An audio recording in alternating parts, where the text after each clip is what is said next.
Skillab Resusitasi Neonatus Blok 25 ini ada fasilitas terbatas ya, karena kita nanti pada saat praktek kita menggunakan balon sungkup ya. Cuma nanti saya tampilin ada beberapa gambar yang pada fasilitas yang lengkap ya.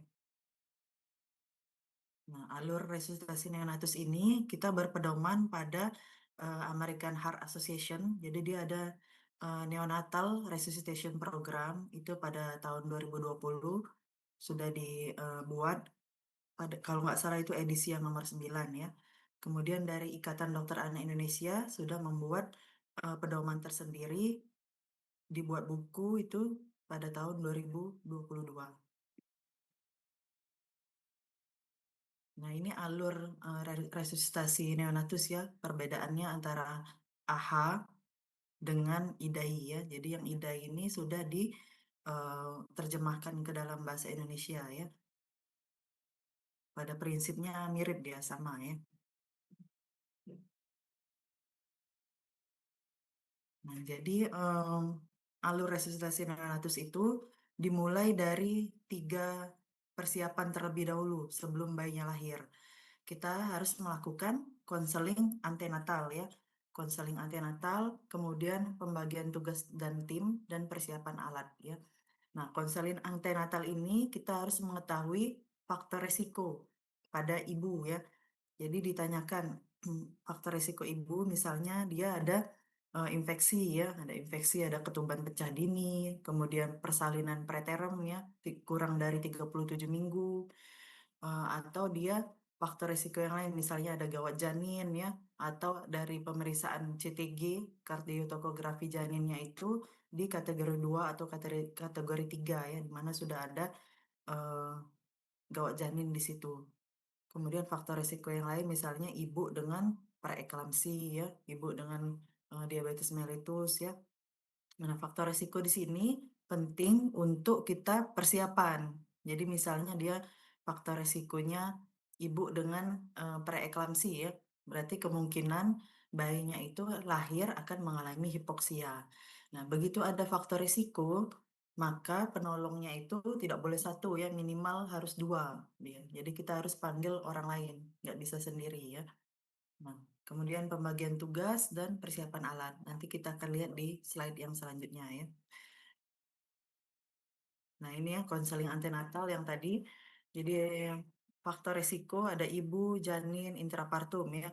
Yang ibu itu di sini kita lihat itu perdarahan trimester kedua, ketiga ya, ada perdarahan antepartum, hipertensi dalam kehamilan, preeklamsi, eklamsi, diabetes mellitus, ibu mengkonsumsi rokok, alkohol, dan obat-obatan tertentu, penyakit kronis ibu, misalnya ibunya menderita anemia, penyakit jantung, autoimun, ginjal, penyakit pembuluh darah, hemoglobinopati ya, kemudian infeksi maternal atau korioamnionitis, anestesi umum pada ibu, misalnya ibunya dengan general anestesi ya, misalnya dia ISC, tapi dia bukan yang spinal, dia mendapatkan obat-obat yang general anestesi yang buat ibunya itu sedasi ya, termasuk bayinya juga akan mengalami sedasi.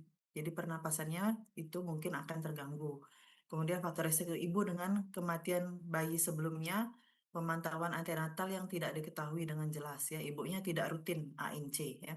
Kemudian faktor risiko janin itu bayi prematur ya, bayi prematur dengan usia kehamilan kurang dari 35 minggu, bayi lebih bulan, lebih dari 41 minggu, besar masa kehamilan, misalnya dia tidak sesuai dia, besar masa lebih dari bayi besar ya, misalnya lebih dari 4 kilo.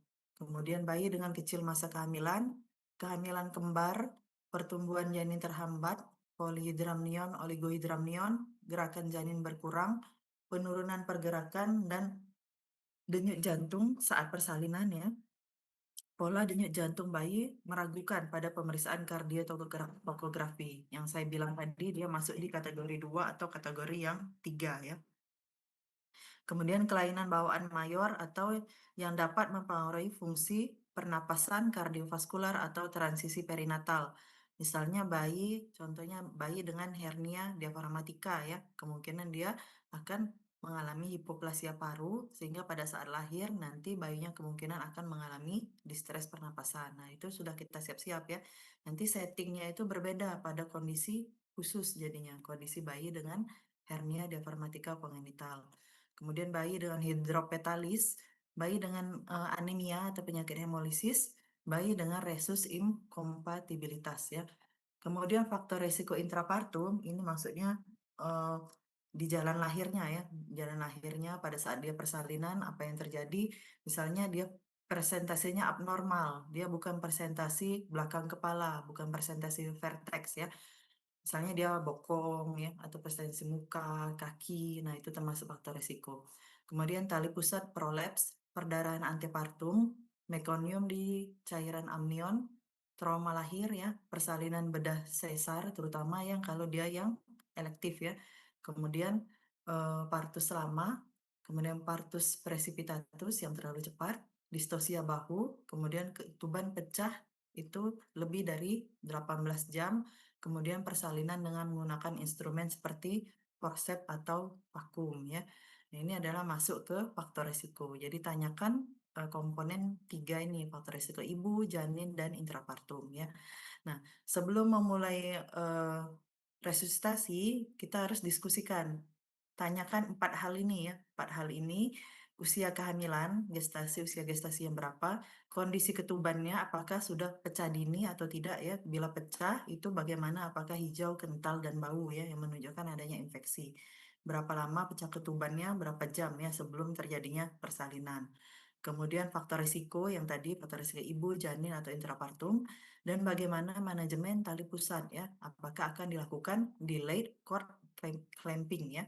Kemudian lakukan informed consent. Informed consent di sini berdasarkan hasil yang kita tanyakan sebelumnya ini, kemungkinan bayinya akan mengalami apa dan mungkin kalau misalnya dia sesak napas berat akan dilakukan intubasi dan pemasangan akses ya. Di sini kita inform consent di awal dengan bayi, dengan keluarga bayinya.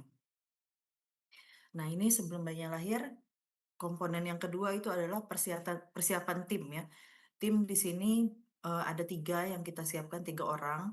Satu sebagai kapten atau leader, letaknya di bagian kepala bayi ya. Kalau kita lihat ini dia di sebelah sini, bagian kepala bayi ya. Dia bertanggung jawab untuk airway dan breathing ya. Di sini kita lihat dia memegang tipis resusitator ya. Dia bertanggung jawab sepenuhnya untuk airway dan breathing. Kemudian di sebelah kiri itu posisi yang sirkulasi ya.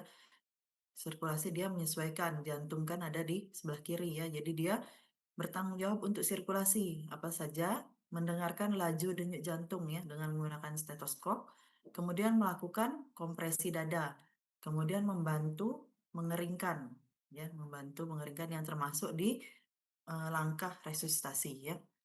Kemudian yang sebelah kanan itu asisten yang bertanggung jawab untuk obat-obatan dan peralatan ya. Apa nanti tugasnya, job desk-nya itu dia akan menghidupkan timer. Begitu bayinya lahir, bayinya keluar ya, itu langsung hidupkan timer, kemudian memasang pulse oximetry ya di tangan sebelah kanan ya, sesuai dengan posisinya yang berada di sebelah kanan. Kemudian menyiapkan obat dan alat dan memasang kateter umbilikal. Nah, jadi kita dibagi tugas ya, itu supaya kita bisa efektif, tidak tumpang tindih. Karena tindakan resusitasi ini cuman 1 menit pertama ya. Jadi sudah di briefing terlebih dahulu mengenai tugas-tugas dari setiap eh, tim ini. Nah, kemudian persiapan alat ya. Persiapan alat ini komponen yang ketiga sebelum bayinya lahir. Itu dibagi menjadi T, A, B, C, D, E ya untuk memudahkan untuk mengingat ya. Jadi kita lebih sistematis ya. Di sini eh, termoregulasi. Termoregulasi itu artinya apa? Termo ya. Termo itu suhu, regulasi itu pengaturan. Jadi pengaturan suhu. Pengaturan suhu itu dimulai dari suhu ruangan terlebih dahulu ya. Suhu ruangan, kalau misalnya dia pakai AC di ruangan itu, maka dibuat suhunya antara 26 sampai 28 ya, suhu ruangan bukan suhu AC ya. Jadi lebih tepat kalau misalnya ada termometer ruangan ya. Kemudian kita hidupkan infant warmer ya, infant warmer atau kalau misalnya di fasilitas yang terbatas boleh menggunakan lampu dengan watt 60 watt, jaraknya 60 cm ya. Kemudian untuk mengukur suhu, gunakan sensor suhu atau termometer ya. Termometer ini pakai yang bisa yang digital atau yang memang sudah tergabung dengan alat infant warmernya ya. Kemudian kain bedong ya, kain bedong siapkan 3 buah yang sudah dihangatkan terlebih dahulu. Kemudian siap-siap untuk bayi dengan berat badan kurang dari 1.500 gram dengan usia kehamilan kurang dari 32 minggu, maka kita siapkan topi dan plastik ya untuk mencegah kehilangan panas ya. Nah, untuk bayi dengan usia kehamilan kurang dari 28 minggu dengan berat badan kurang dari 1.000 gram, itu boleh kita gunakan matras penghangat ya untuk mencegah terjadinya hipotermia. Kemudian yang A itu airway. Airway itu jalan napas ya. Apa saja yang kita butuhkan untuk membuka jalan napas bayi itu? Kalau misalnya dia ada sekret, maka itu harus dikeluarkan ya dengan menggunakan balon penghisap ya, balon penghisap lendir atau dia pakai kateter penghisap ya. Kateter penghisap kita siapkan dia berbagai macam ukuran kateter ya. Kalau bayinya dia yang amat sangat prematur, maka siap-siap kateter nomor 5, nomor 6 ya. Bayinya itu lebih besar lagi, siapkan kateter nomor 10, nomor 12. Kalau misalnya dia curiga ada meconium staining, maka siapkan ukuran kateter yang lebih besar, misalnya nomor 14 ya. Siapkan juga aspirator meconium kalau misalnya dia curiga ada meconium staining, situ ada meconium ya. Karena meconium ini kalau aspirasi itu kemungkinan akan bayinya sesak napas berat ya. Kemudian siapkan apalagi untuk membuka jalan napas bisa pakai orofaringeal airway ya. Jadi dia untuk mencegah lidahnya itu menutupi jalan napas. Apalagi kalau misalnya dia tidak memberat ya, misal kita mau pasang intubasi, maka siapkan laryngoskop ya. Laryngoskop untuk neonatus itu namanya yang Miller ya, belitnya itu lurus. Kemudian stylet, stylet ini dimasukkan ke dalam ETT, kemudian ETT dengan berbagai macam ukuran ya, sesuai dengan usia kehamilan dan berat badan bayi ya. Nah, untuk fiksasi gunakan plester ya. Nah, kemudian B, B itu adalah breathing. Breathing itu artinya oksigen yang kita berikan supaya bayinya itu bisa. Recording in progress. Nah, oksigen yang diberikan supaya bayinya bisa bernapas. Kita settingnya itu pasti kita flow meternya dulu. Kita setting ya. Setting minimal itu di 10 liter per menit. Kemudian blender ya. Jadi oksigen yang kita berikan itu tidak 100%. Tapi kita menggunakan dari yang paling rendah terlebih dahulu ya. 21% kalau bayinya itu lebih dari 35 minggu. Tapi kalau bayinya itu kurang dari 35 minggu, itu boleh kita mulai di 30% terlebih dahulu. Nah, pengaturan fraksi oksigen itu kita menggunakan dengan blender ya. Nanti kita lihat di slide yang selanjutnya. Kemudian alat untuk melakukan VTP. VTP, ventilasi tekanan positif. Di sini kita menggunakan tipis resusitator ya pada fasilitas yang lengkap.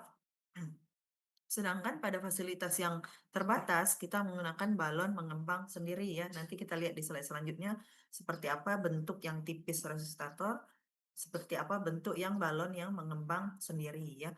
Kemudian kalau misalnya kita tidak perlu VTP, kita perlu berikan CPAP, itu bisa dengan menggunakan tipis resusitator, dan juga bisa balon tidak mengembang sendiri, tapi dia jenisnya berbeda dengan yang VTP ya. Di sini kita pakai yang Jackson Reese, Neoti atau yang Safety ya. Tuh. Kemudian untuk interface ke arah muka bayi, ke arah mulut bayi itu kita gunakan sungkup ya dengan berbagai macam ukuran sesuai dengan usia gestasi dan berat badannya ya. Kemudian nasal prong, kalau misalnya nggak pakai sungkup bisa juga pakai nasal prong ya. Kalau misalnya tidak bisa intubasi, maka bisa dipasang LMA atau eh, laryngeal mass airway ya. Kemudian siapkan ventilator transport dan NICU ya. Kemudian persiapan alat yang keempat itu yang C ya. C itu sirkulasi. Sirkulasi ini apa saja yang perlu disiapkan? Set umbilikal ya.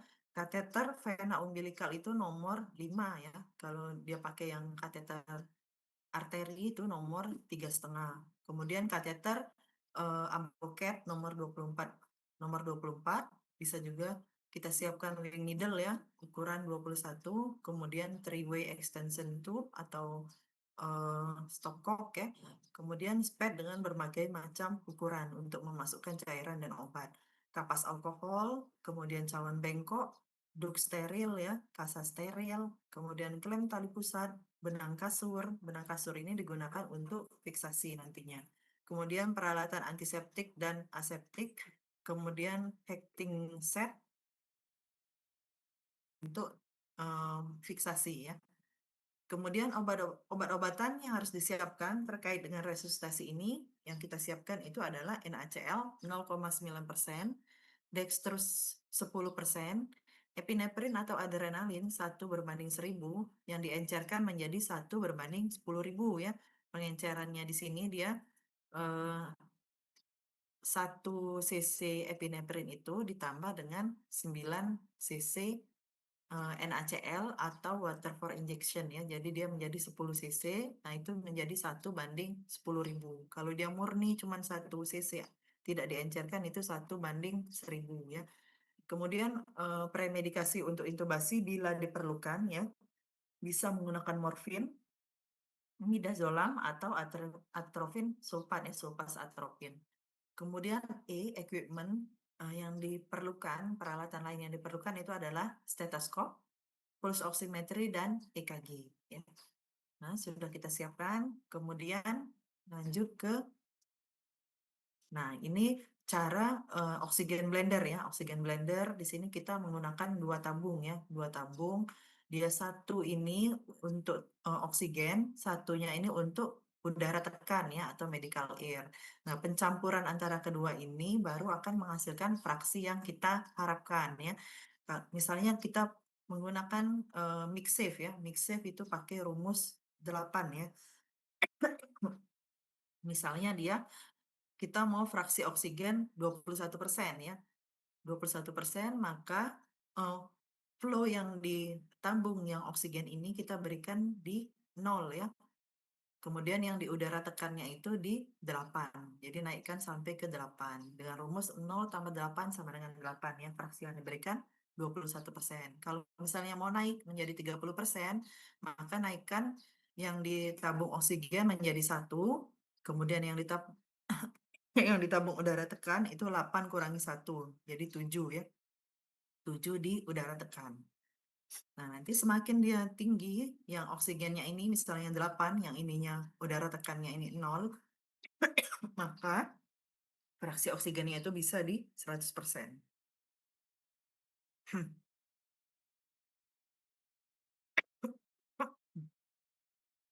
Nah, ini balon ya, balon mengembang. Contoh balon mengembang yang maaf.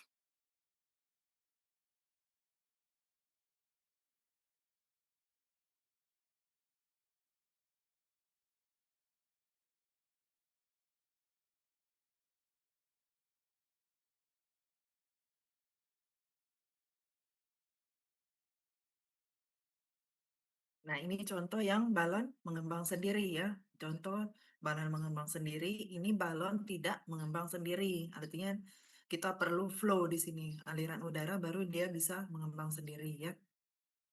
Nah, ini contoh yang tipis resusitator ya. Ini yang di fasilitas yang lengkap ya, fasilitas terbatas dengan ini dan dengan balon mengembang sendiri dan dengan Jackson Race ya. Ini contoh balon mengembang sendiri yang terhubung dengan reservoir ya. Reservoir, ini reservoir yang tertutup. Nanti kalau dia disambungkan dengan oksigen, maka dia akan mengembang reservoirnya ini. Nah, yang ini dengan reservoir yang terbuka ya. Nanti ini bisa berfungsi sebagai oksigen aliran bebas yang di tempat reservoir yang terbuka ini. Nah, sebelum melakukan tindakan resusitasi, kita harus tes ya alatnya itu ada kebocoran atau tidak. Cara ngetesnya itu dengan menggunakan tangan kita sendiri, kita tutup balon sungkupnya itu, kemudian lakukan ini apa kompresi di sini, diperas ya, diperas balon sungkupnya. em, Kemudian kita buka ya, ada katup di sini, dibuka, kemudian kita lakukan kompres di sini. Kita rasakan apakah eh, apakah dia tidak loss ya, apakah balonnya itu bisa mengembang atau tidak ya, dan tidak ada kebocoran di situ. Kalau misalnya dia em, terasa kebocoran, nanti dia yang ini pada saat kita memompa itu dia tidak terasa ya, dia loss kayak gitu ya. Jadi penting untuk dicek ya kebocorannya ada atau tidak. Nah, selanjutnya ini yang tipis resusitator ya. Tipis resusitator kita harus setting terlebih dahulu ya. Settingnya itu dimulai dari alat ini dipasangkan ke oksigen yang tadi ya, oksigen blender ya. Kemudian dikasih flow ya, flownya minimal itu 10 liter per menit ya. Kemudian kita setting, kalau kita kasih tipis resusitator, maka kita harus setting PIP dan PEP ya. VIP-nya settingnya di tombol yang sebelah kanan ini ya, tombol sebelah kanan. Misalnya pada bayi yang cukup bulan, maka settingnya itu kita mulai bisa di 25 milimeter air raksa ya. Kemudian untuk setting PIP, pada saat kita setting PIP ini, kita menutup ya bagian atas sama bagian bawahnya ini ditutup ya, supaya ini bisa naik ya ke 25. Nah, kalau setting PEP seperti ini, kita bagian atasnya tidak ditutup. Yang diputar itu yang putaran yang ada di sini ya. Kita putar PEP yang diberikan pada saat awal itu 5 ya. Kalau dia mau VTP, tapi kalau kita mau kasih CPAP, maka PEP yang diberikan itu di 7 ya. Nah, selanjutnya kita putar yang tombol yang ini ya, fungsinya untuk mengunci ya, mengunci supaya PIP yang kita berikan itu tidak berlebihan, karena kalau berlebihan itu resiko terjadi pneumotoraks ya. Kita kunci di sini di 40 ya, 40. Jadi seberapapun kita kasih PIP yang berlebihan itu tetap maksimalnya di 40 ya. Nah, kemudian pencegahan infeksi ya, kita tetap harus lakukan cuci tangan ya, cuci tangan 6 langkah dengan menggunakan air yang mengalir ya, air yang mengalir. Kemudian kita boleh pakai APD ya untuk yang resusitasi ini. Paling tidak itu pakai masker dan hanskun ya, hanskun yang steril. Nah, ini kita masuk ke bayi lahir ya. Jadi sudah kita siapin, tadi ada konseling antenatal, pembagian tugas tim, dan persiapan alat. Maka kita terima bayinya ya, terima bayinya. Bayi lahir, begitu bayinya lahir, maka asisten yang bagian eh, drug dan equipment yang sebelah kanan itu langsung menyalakan alat penghitung waktu atau timer ya. Di sini kita supaya kita bisa menghitung Apgar score ya dan untuk menghitung evaluasi tindakan resusitasi kita. Jadi berdasarkan waktu ini ya. Nah, begitu bayinya lahir, kita langsung menanyakan 3 pertanyaan ini ya, 3 pertanyaan ini. Apa pertanyaannya? Prematur atau tidak ya? Meskipun di konseling antenatal sudah kita tanyakan, tetap kita harus evaluasi ya, karena bisa saja berbeda. Kita kira dia aterem, tapi pas lahir ternyata bayinya menunjukkan tanda-tanda prematur ya. Kemudian lihat apakah dia napasnya itu irregular atau tidak ya. Menangisnya itu kuat atau tidak, atau lemah nangisnya, merintih ya. Kemudian tonus ototnya bagaimana? Kalau dia yang lemah, ini dia keplek ya, jadi dia lunglai seperti itu, di mana tangan dan kakinya itu bisa dalam keadaan ekstensi. Sedangkan normalnya kalau bayinya bugar, itu dia bisa bergerak semua ya, fleksi tangan dan kaki ya. Kemudian kita bila dia eh, tidak memenuhi, tidak prematur, napasnya bagus, tonus ototnya baik, maka itu kita langsung ke perawatan rutin ya. Perawatan rutin itu bisa langsung dimulai IMD dengan ibunya ya, sambil memantau suhu dan nafasnya ya tetap dipantau, kemudian dipantau juga laju denyut jantung ya. Nah, kemudian kalau misalnya dia tidak ya, misalnya kalau misalnya dia salah satunya ini ada iya, misalnya dia tonus ototnya lemah atau dia nangisnya eh, tidak kuat ya, maka lakukan langkah awal resusitasi ya. Langkah awal resusitasi itu dimulai dengan hangatkan terlebih dahulu. Nah, hangatkan. Jadi ini langkah ini dia tidak berurutan ya, tapi dia simultan. Langsung dilakukan bisa di satu kali waktu ya. Hangatkan, posisikan kepala, bersihkan jalan napas jika perlu. Jadi tidak wajib untuk dilakukan pembersihan jalan napas. Kemudian keringkan dan stimulasi, kemudian diposisikan kembali ya. Nanti kita lihat posisi yang seperti apa yang kita inginkan ya. Nah, ini target saturasi ya, target saturasi. Nah, nanti pada saat dia selesai ini, pada saat dia dari awal ini kita bisa langsung pasang nih, misalnya dia ini salah satunya ini ya, maka langsung pasang pulse oximetry ya, pulse oximetry di pergelangan tangan kanan ya. Nah, ini dengan target saturasinya itu dia berdasarkan usia ya, usia 1 menit, 2 menit, 3 menit. 1 menit itu cukup di 60 sampai 65% ya. Kemudian di 10 menit itu di 85 sampai 95% ya. Lebih dari situ kita harapkan dia saturasinya tercapai antara 90 sampai 95% ya. Nah, jadi dia kita lihat ya posisi ya. Posisinya yang mana yang bagus ya, yang mana yang bagus. Kalau yang ini kita lihat yang ini, dia posisinya lihat jalan napasnya itu dia ketekuk ya, tertekuk ini fleksi. Nah, fleksi jadi aliran udaranya itu tidak plong ya, kesulitan sempit karena melewati lubang yang sempit ya. Nah, ini ternyata kalau kita terlalu ekstensi, hiperekstensi juga bisa menyebabkan saluran napasnya juga tertekuk ya. Itu aliran udaranya juga bisa terhambat.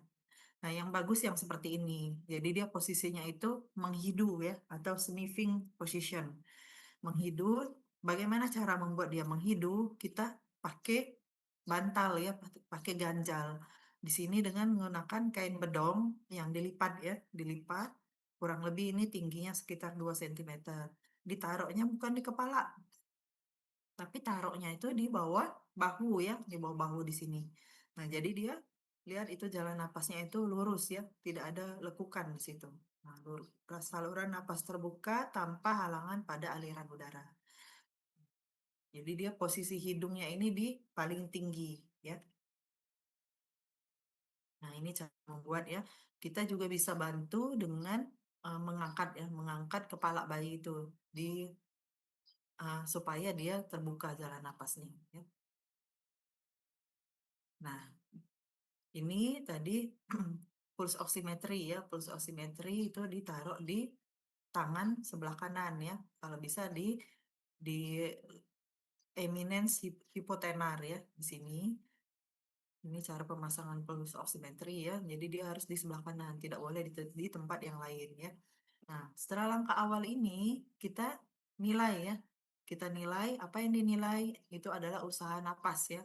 Usaha napasnya bagaimana? Apakah dia apnu atau megap-megap atau dia napasnya spontan tapi ada retraksi atau dia napas seperti biasa. Tidak ada retraksi, tidak ada takipnu ya seperti itu. Kemudian nilai laju denyut jantung ya, pasang monitor SP2 reduktal. Nah, kalau dia ada apnu atau megap-megap atau dia laju denyut jantungnya kurang dari 100 kali per menit, maka mulailah ventilasi tekanan positif ya. Di sini ada tempatnya kita pasang monitor EKG bila ada ya. Nah, bila dia napasnya spontan tapi dia ada retraksi dengan laju denyut jantungnya lebih dari 100 kali per menit, kita nilai napas spontan itu yang seperti apa. Kalau dia ada retraksi, merintih, atau ada takipnu, maka kita berikan CPAP ya. CPAP dengan setting awal tekanan positif akhir ekspirasinya itu di 7 cm H2O dengan FiO2 sesuai dengan target SpO2. Kalau FiO2 misalnya 21 diberikan 21%, tapi target SpO2-nya tidak tercapai, maka boleh dinaikkan FiO2-nya bertahap ya, misalnya dari 21 ke 25, dari 25 ke 30 sampai seterusnya. Nanti ada batas maksimal ya yang disebut gagal sipep ya. Nah, bila dia tidak ada merintih, tidak ada takipnu, tidak ada retraksi, tapi dia ada sianosis ya, misalnya ada sianosis di sirkum oral ya, sirkum oral, maka dengan target SpO2-nya itu tidak tercapai, maka kita pertimbangkan untuk pemberian oksigen aliran bebas ya. Tapi kalau bayinya itu prematur, maka kita balik lagi ke yang CPAP ini ya, lebih disukai yang CPAP ya. Bila tidak ada perbaikan setelah dengan menggunakan diberikan oksigen aliran bebas, kayak CPAP, dia masih ada sianosis ya, sirkum oral, maka pertimbangkan itu ada penyakit jantung kongenital ya. Nah, ini cara menghitung laju denyut jantung ya. Cara menghitung laju denyut jantung, jadi wajib pakai stetoskop ya. Wajib pakai stetoskop di ICS 4 linea mid clavicularis kiri dihitung selama 6 detik ya. Hasilnya dikalikan dengan 10 ya. 6 detik dia bisa pakai, jadi bisa pakai telunjuk dari asisten sirkulasi ini. Nanti dia mengetuk di stetoskopnya ini ya selama 6 detik baru dikalikan 10 ya. Nah, di situ leadernya itu bisa menilai apakah denyut jantungnya itu di bawah 100 atau tidak ya. Nah, ini contoh di fasilitas terbatas ya.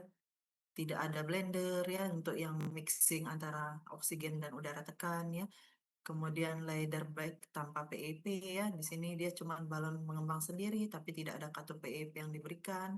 Kemudian tidak ada neopav ya. Ini fasilitas yang terbatas ya. Nah, ini cara memegang sungkup ya. Cara memegang sungkup itu baiknya itu dengan menggunakan dua tangan ya. Jadi tangan kiri itu memegang sungkup, tangan kanan itu memegang ambu bag ya. Seperti itu. Jadi dia ini yang sungkupnya yang tipenya ini datar di sininya. Ada datar di sini, maka kita tekan ke bawah ya. Tekan ke bawah di tempat yang datar ini. Ini yang dia berbentuk bulat ya, seperti kubah, maka kita C ya, kita lingkari sungkupnya ini dan tekan ke bawah. Dengan 3 jari, jari tengah, jari manis, jari kelingking ini taruh di jauh ya, taruh di mandibula dan angkat ke atas ya, supaya dia posisinya bisa menghidung ya. Nah, ini ukuran sungkup. Kalau kita lihat ini, yang ini kekecilan ya, nggak bisa dia masuk ke dalam hidung. Malahan hidungnya ditutup ini. Ini kebesaran, melewati mata, melewati dagu, bocor, keluar udaranya lewat dagu, lewat bagian atas ya. Nah, ini yang pas ya. Dia tidak melewati mata dan tidak melewati dagu ya. Nah, bagaimana ventilasi tekanan positif yang diberikan? Itu ada iramanya ya. Dia jadi enggak secara apa namanya, enggak, dia ada aturan ya, ada irama. Iramanya itu pompa, lepas, lepas, pompa, lepas, lepas. Atau kalau pakai bahasa Inggris itu one and two and three back. One and two and three back ya. Itu ya. Seperti itu ya. Jadi dia pompa atau 1.000, 2.000, 3.000 ya. Itu ada hitungan. Jadi sekitar 20 sampai 30 kali PTP ya dalam waktu 1 menit ya. Nah, ini cara memegang sungkup ya. Ini dia lebih baik dia dengan dua ya, dia supaya dia uh, leak-nya itu tidak ada kebocoran, tidak ada. Bisa juga dengan meminta bantuan asisten untuk melakukan PTP di sini ya. Nah, ini adalah oksigen aliran bebas ya. Oksigen aliran bebas itu bisa menggunakan selang oksigen yang terhubung dengan flow ya. Di sini tangan kita eh, berfungsi sebagai sungkup ya. Sungkup didekatkan ke arah muka bayi, ke arah hidung dan mulut, tapi tidak menutup ya. Jadi dia longgar di sini. Atau bisa menggunakan flow inflating bag atau Jackson Reese ya di sini. Atau bisa menggunakan tipis resusitator tuh. Atau bisa menggunakan balon mengembang sendiri tapi dengan reservoir yang terbuka ujungnya ya, open tail self inflating bag ya. Situ dia syaratnya kalau oksigen udara bebas itu tidak boleh vakum ya. Jadi dia agak mengambang di sini ya. Nah, tidak boleh menggunakan balon mengembang sendiri sebagai eh, oksigen udara bebas ya, karena kita tidak bisa mengukur aliran udara di situ ya, karena udaranya itu dia nggak keluar di sini, karena kita perlu pompa baru dia keluar udaranya di situ ya. Nah, ini penggunaan CPAP ya, penggunaan CPAP, contoh penggunaan CPAP, kalau pada kondisi dia mau resusitasi itu boleh menggunakan sungkup ya. Bedanya dengan yang oksigen aliran bebas, kalau kita pakai CPAP maka dia harus vakum di sini, tidak boleh ada udara yang keluar ya. Ditekan, memang benar-benar ditekan ke muka bayi ya. Ini contoh yang pakai flow inflating bag ya. Ini contoh yang pakai tipis resusitator ya. Nah, ini sungkup harus ditekan ya, ditekan benar-benar kedap ke muka bayi ya. Nah, kemudian kita lanjut ke alur yang kalau dia mengalami apnu, megap-megap, atau laju denyut jantungnya kurang dari 100 kali per menit ya. Maka tindakan yang kita pilih itu adalah ventilasi tekanan positif ya.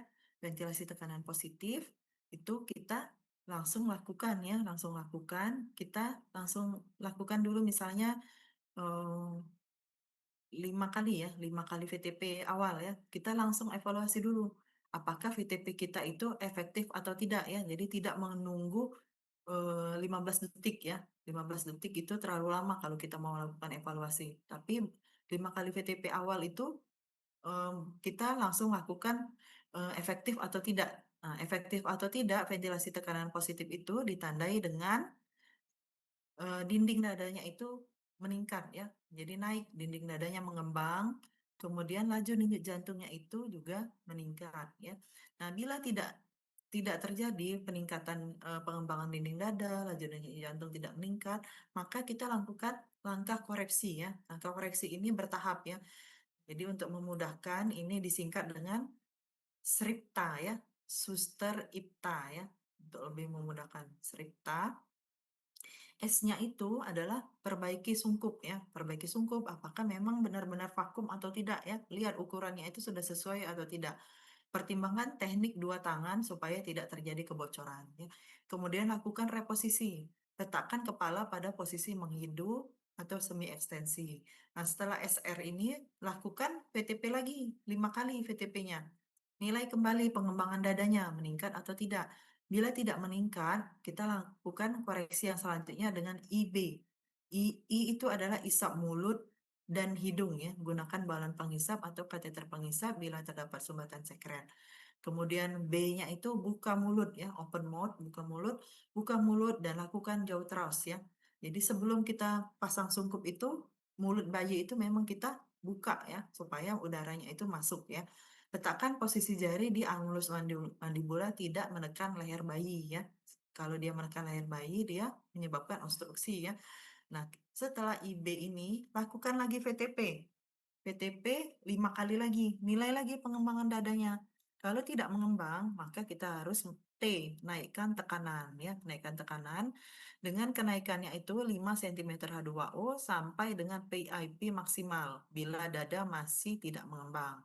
Nah, PIP maksimal itu kalau kurang dari 32 minggu atau berat badan kurang dari 1.500 gram, maksimalnya di 30 cm air aksa. Untuk usia gestasi lebih dari sama dengan 32 minggu, maksimalnya di 40 cm air aksa. Ya. Nah, setelah dinaikkan tekanan, kita lakukan VTP lagi 5 kali ya. Nilai kembali pengembangan dada, apakah meningkat atau tidak ya. A-nya ini adalah bila dia tidak mengembang, maka lakukan A, alternatif jalan napas, pertimbangkan untuk dilakukan intubasi endotrakeal atau pemasangan LMA. Tuh ya, jadi perbaiki yang cerita ini. Tapi kalau misalnya dia dengan SR saja, RS saja itu sudah mengembang dinding dadanya, maka lanjutkan VTP-nya sampai ke 15 detik ya. 15 detik. Kemudian bila dada bergerak dengan baik, lanjutkan lagi sampai di 30 detik ya. 30 detik itu jumlah PTP yang diberikan itu sekitar 20 sampai 30 kali ya. Selanjutnya, nah, evaluasi ketiga, setelah melakukan VTP efektif selama 30 detik ya, selama 30 detik, maka kita lakukan evaluasi ya. Evaluasi itu adalah napasnya bagaimana? Apakah masih apnu, megap-megap, atau merintih ya. Kemudian laju denyut jantungnya, apakah kurang dari 60 atau lebih dari 60, atau dia kurang dari 100 ya. Dan saturasi oksigennya itu apakah sudah tercapai sesuai dengan target ya. Tadi 1 menit pertama itu di 60 sampai 65% ya. Nah, kemudian evaluasi lanjutannya, kalau dia laju denyut jantungnya kurang dari 60 menit ya, 60 kali per menit, maka lakukan VTP dan kompresi dada ya. Nah, syarat dari kompresi dada itu dia harus dilakukan intubasi terlebih dahulu ya. Nah, intubasi terlebih dahulu, VTV dan pemeriksaan intubasi dulu ya.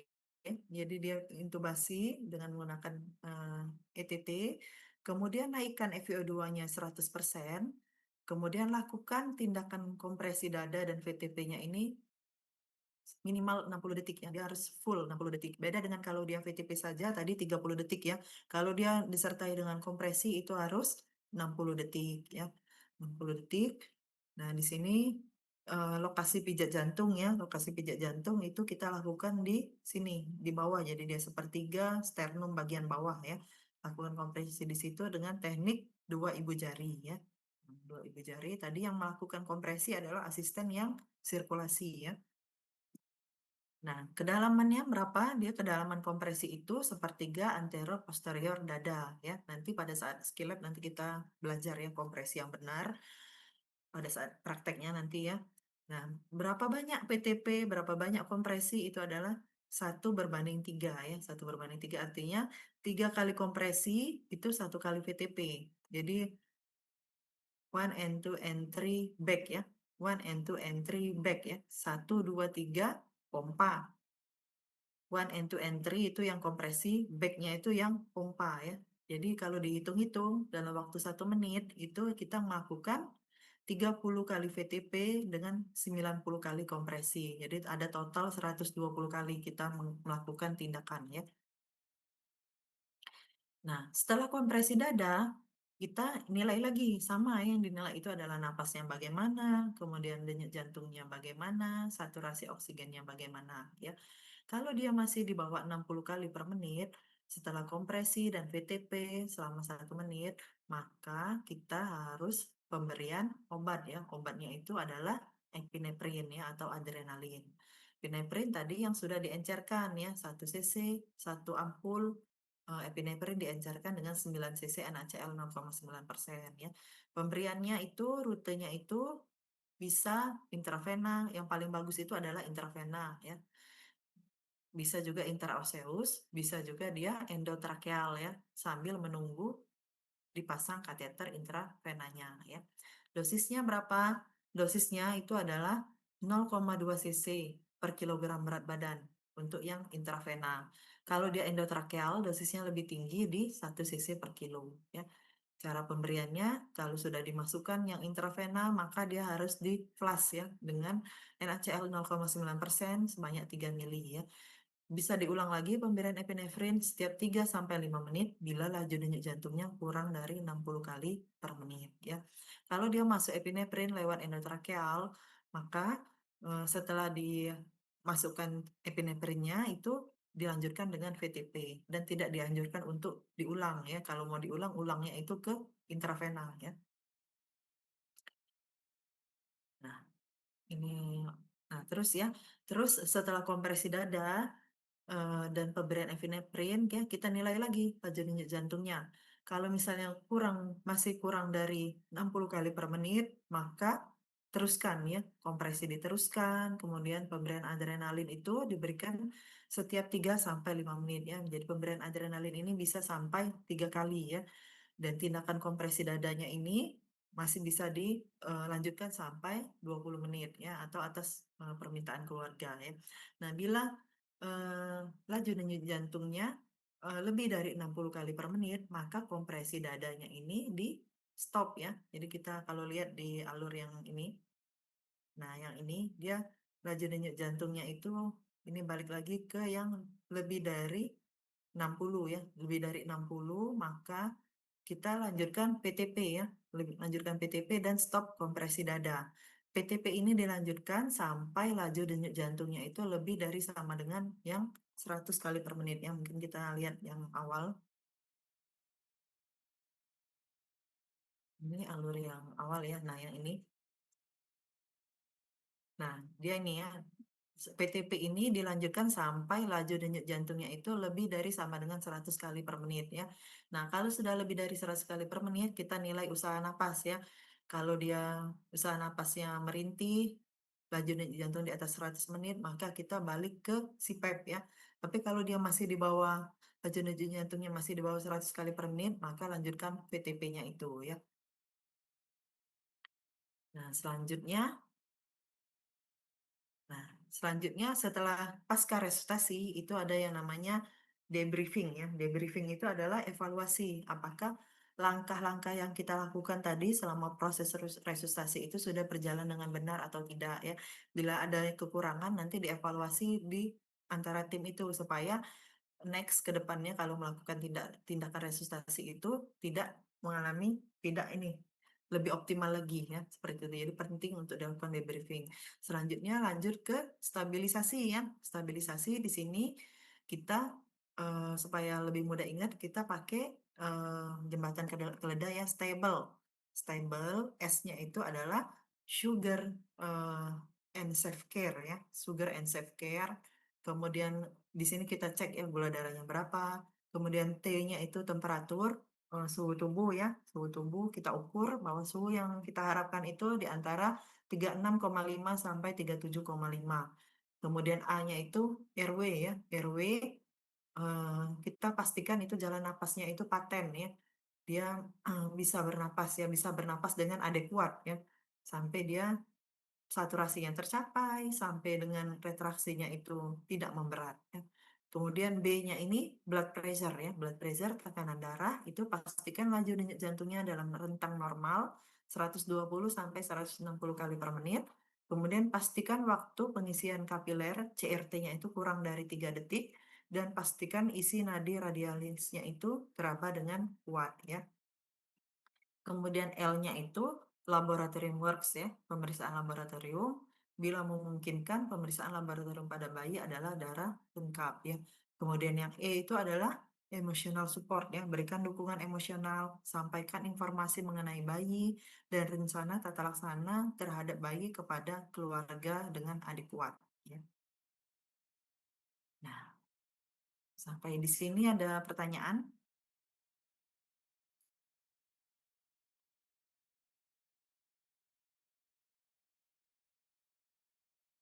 Izin bertanya, dokter.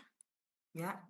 Izin bertanya, Dok, pada bagian konseling antenatal tadi kan, kita perlu mengetahui beberapa faktor resiko dari, ibu, janin, ataupun, kondisi intrapartumnya, Dok. Nah, untuk, penggalian data terkait faktor resikonya ini, apakah kita dapatkan dari riwayat, medical record-nya atau dari anamnesis, Dok? Dan untuk misalkan anamnesis, apakah itu kita dapatkan dari, sejawat yang membantu persalinannya, atau kita tanyakan melalui ibunya, Dokter? Terima kasih.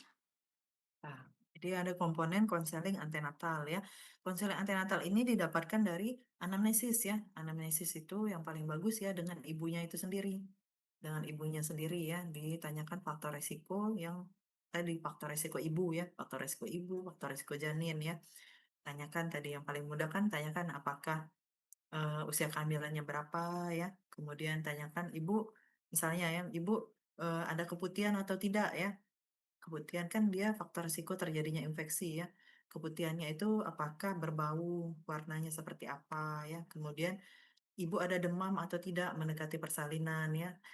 Misalnya ada demam, ibu udah minum obat atau belum ya. Kita karena mau menilai apakah ibunya sudah mendapatkan antibiotik profilaksis intrapartum ya. Terus misal tanyakan lagi, ibu ada penyakit hipertensi atau tidak? hipertensinya yang seperti apa ya, mungkin ibunya tidak mengerti. Ada yang hipertensi dalam kehamilan karena hipertensi yang kronis ya, memang dia hipertensinya memang sudah dari dulu ya, sebelum hamil memang hipertensi, atau dia yang terkait dengan kehamilan, misalnya preeklamsi. Nah, itu yang bisa menyebabkan gangguan ya pada janinnya. Bisa karena kalau dia misalnya dia hipertensi, apakah terkontrol atau tidak ya? Jadi tanyakan apakah dia rutin ANC ya. Kalau dia rutin ANC, misalnya dia ANC kemana? Ke SPOG kah? Ke puskesmas? Baru kita minta ya datanya itu bisa di ada buku KIA yang warna pink itu. Nah, itu kita bisa lihat objektifnya dari pemeriksaan buku KIA-nya ya.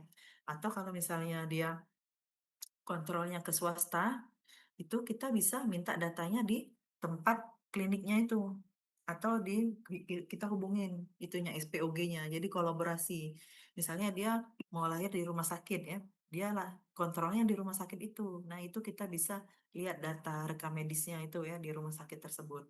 Data yang USG fetal maternal ya, kenaikan berat badan janinnya sudah sesuai atau belum ya, itu bisa dari situ. Kemudian yang faktor yang intrapartum itu bisa kita nilai pada saat bayinya lahir. Jadi kita tidak cuma mengandalkan dari ibu saja ya datanya, tapi kalau ada tenaga kesehatan yang ikut memeriksa ibunya, kita koordinasi di situ. Jadi komunikasi dengan tenaga kesehatan yang memegang ibunya itu. Dan udah cukup jelas? Sudah cukup jelas dokter, terima kasih. Ya, sama-sama.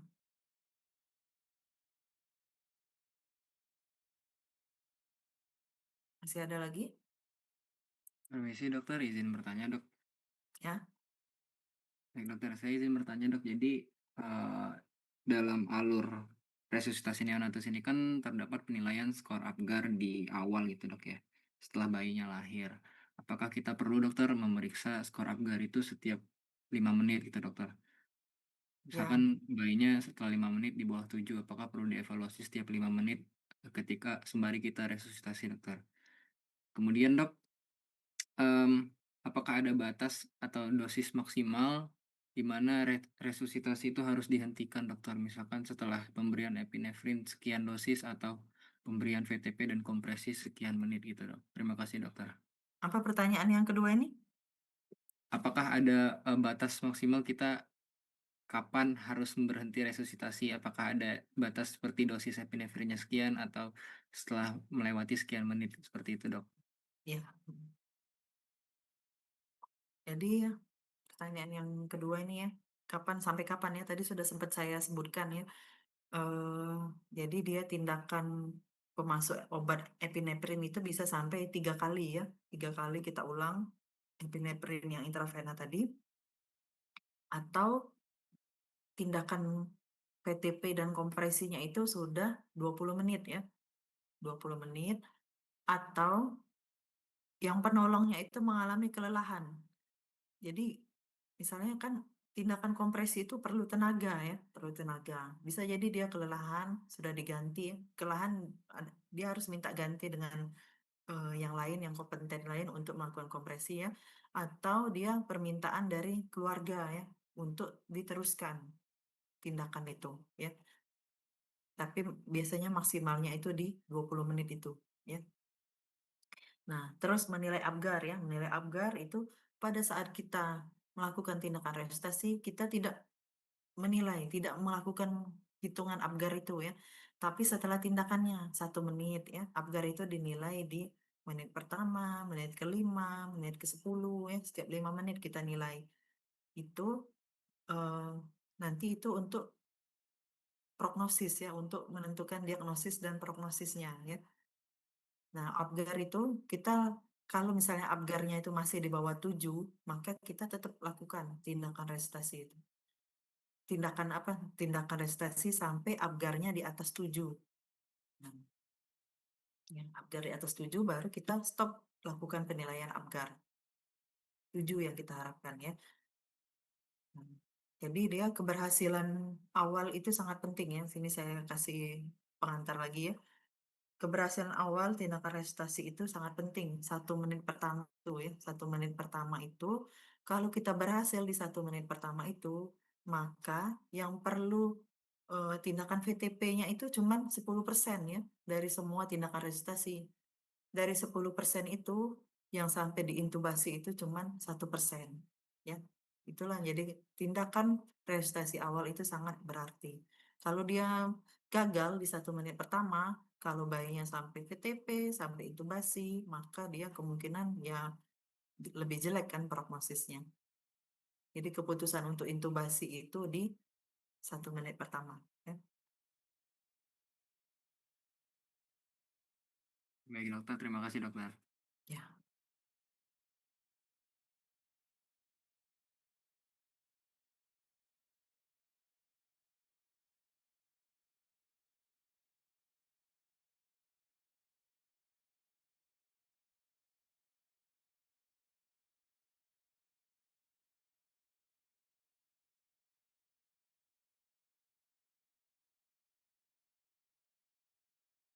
Jadi pas skill lab, kalian pengenalan alat terlebih dahulu. Lihat dulu alatnya pada saat persiapan alat ya. Jadi dia skill lab itu bukan cuman pada saat dia prestasi, pada saat dia memompa itu bukan ya. Dari awal dia dari konseling antenatal, persiapan alat, dia lihat alatnya satu-satu, yang mana laringoskop, yang mana sungkup, balon mengembang sendiri, yang mana ETT, yang mana stylet, plester ya, yang mana kain bedong, bagaimana setting alat ya, bagaimana melakukan briefing. Nah, kemudian masuk ke tindakan resusitasi. Kalau tindakan resusitasi itu yang paling penting pada saat PTP ya. PTP itu dadanya itu harus mengembang. Nanti dilihat pakai manekin. Manekin itu kalau dia memang khusus manekin resusitasi, memang yang kita harapkan itu dadanya mengembang. Kalau nggak mengembang berarti gagal resusitasinya. Dia harus sampai mengembang ya.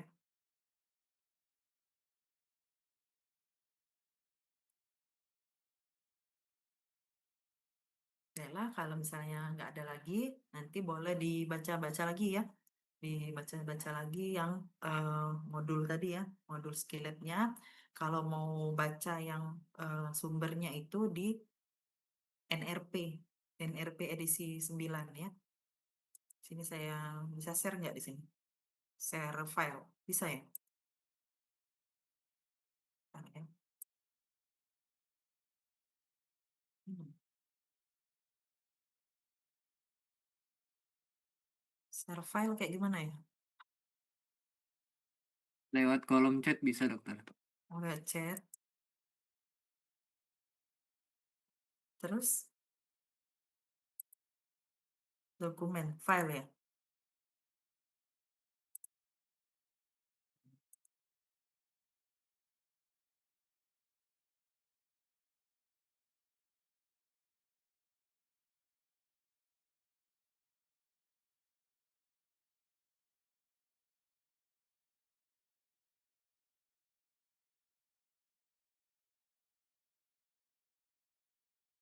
Nah itu ya, silakan di download ya. Itu yang dari AHA ya.